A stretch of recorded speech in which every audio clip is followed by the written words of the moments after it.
ఈ వీడియోలో మనం మరమరాలతో ఇప్పుడు ఒకేలాంటి స్నాక్స్ కాకుండా ఈసారి మసాలా బొరుగులు తయారు చేసుకుందాం. ఇప్పుడు బొరుగులు తయారు చేసుకోవడం కోసం ఒక ప్లేట్లో నేను ఇక్కడ బొరుగులు తీసుకున్నానండి. ఇవి మనకి మెత్తగా ఉండకూడదు, కరకరలాడుతూ ఉండాలి. ఇవి అలా ఉన్నప్పుడు మనకి మిక్సర్ బాగా వస్తుంది.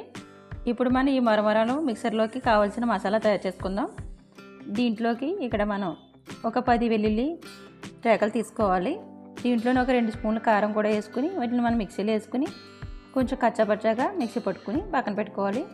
ఇప్పుడు స్టవ్ వెలిగించుకుని కడాయి పెట్టుకుని కడాయి వేడైన తర్వాత మనం ముందుగా తీసుకుని పక్కన పెట్టుకున్న మరమరాలు వేసుకుని వీటిని బాగా వేపుకోవాలి. ఇవి వేపుకునేటప్పుడు ఎటువంటి ఆయిల్ ఏమీ వేసుకోకనే అవసరం లేదు.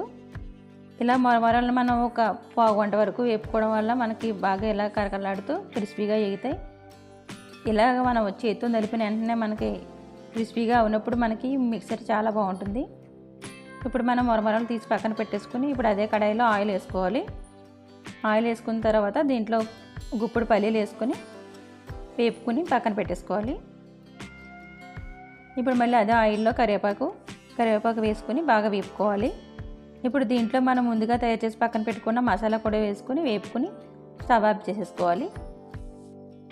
ఇప్పుడు ఈ మసాలా కొద్దిగా చల్లారిన తర్వాత ఈ మసాలా మొత్తం మనం ఈ మరమరాల్లో వేసుకుని బాగా కలుపుకోవాలండి. ఇది మన గరిటెతో కలుపుకోవడం అంటే మనకి బాగా మిక్సర్కి మొత్తం అంతా పట్టదు కాబట్టి చేతితో కలుపుకోవాలి. ఇప్పుడు దీంట్లోనే రుచికి సరిపడగా ఉప్పు కూడా వేసుకుని ఇలా 2 చేతులతో బాగా కలుపుకుంటే మొత్తం మరమరాలన్నింటికి కూడా ఈ మసాలా మొత్తం పట్టి బాగా టేస్ట్గా ఉంటాయి. ఇప్పుడు దీంట్లోనే ముందుగా వేపుకుని పక్కన పెట్టుకున్న పల్లీలు కూడా వేసుకుని ఒకసారి మొత్తం కలిపేసుకోవాలి.